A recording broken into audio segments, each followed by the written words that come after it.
Tara, samahan niyo kong gumawa ng masarap at fluffy na dinner roll. Version lang to ng pambahay pero sigurado magugustuhan niyo ito. Minsan ginagamit din nila yung recipe para sa monay. Ayan na yung ingredients kayo nang bahalang maglista.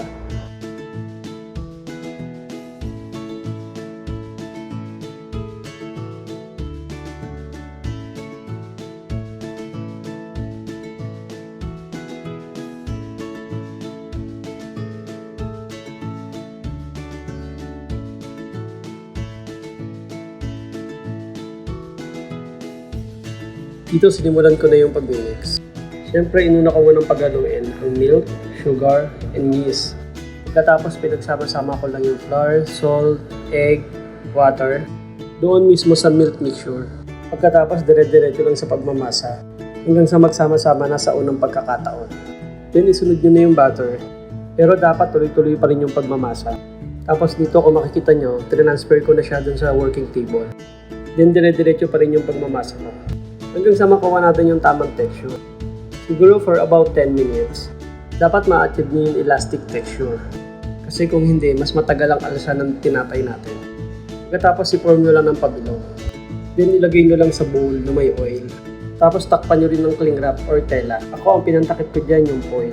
Sa stage na yan, kailangan natin i-rest yung dough para mas mabilis siyang umalas sa mamaya. Pero syempre, hindi pa naka-open yun. Then naglagay lang ako ng hot water dun sa ilalim. Since walang proper machine, gumamit ako ng oven. Huwag niyong kalimutan kapag nagre-rest ng dough o nagpapaalsa. Dapat medyo moist and warm yung paligid. Siguro i-rest natin yung dough for about 30 minutes to 45 minutes. Or hanggang sa mag-double size na. Diyan, kinat ko na yung dough, mga 30 grams.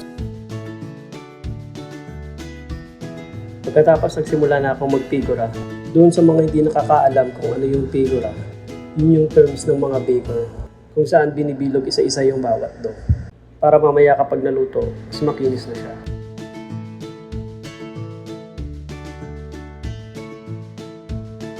Tapos in-arrange ko na sa pan. Dapat medyo magkakahiwalay din sila para mamaya hindi magdikit-dikit kapag naluto. Tapos ibabalik ulit natin sa oven. Then yung water, palitan nyo lang ulit para magkaroon ulit siya ng moist. Dito naman sa stage na to, pinuproof yung dough or pinapaalsa. Mga 30 o 45 minutes din. Or kapag nakita nyo nag-double size na siya, pwede na yun. Tapos pahiran nyo lang ng itlog para makintab mamaya kapag naluto. Siyempre dahan-dahan lang mo. Kasi malambot na yan. Mas madali na siyang madedeform. Then lagyan nyo rin ng sesame sa ibaba. Yung monay, diretso egg wash lang. Minsan nga yung iba hindi pa naglalagay ng itlog. Wala din sesame seed. Mostly yung dinner roll ginagamit yan sa mga hotel. Lalo na sa mga buffet restaurant. Dito, binake ko na yung tinapay. Tapos ang gamit kong temperature dito, 175 Celsius. Kapag Fahrenheit naman, 350 degree. Yan, luto na. Tara, tikman na natin.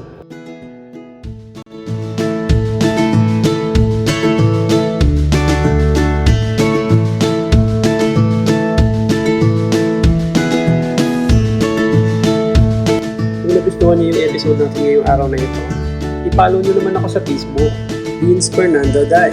Pwede niyo rin akong i-subscribe sa YouTube ko, sa Kusina Recipe by Chef Beans. Thank you for watching!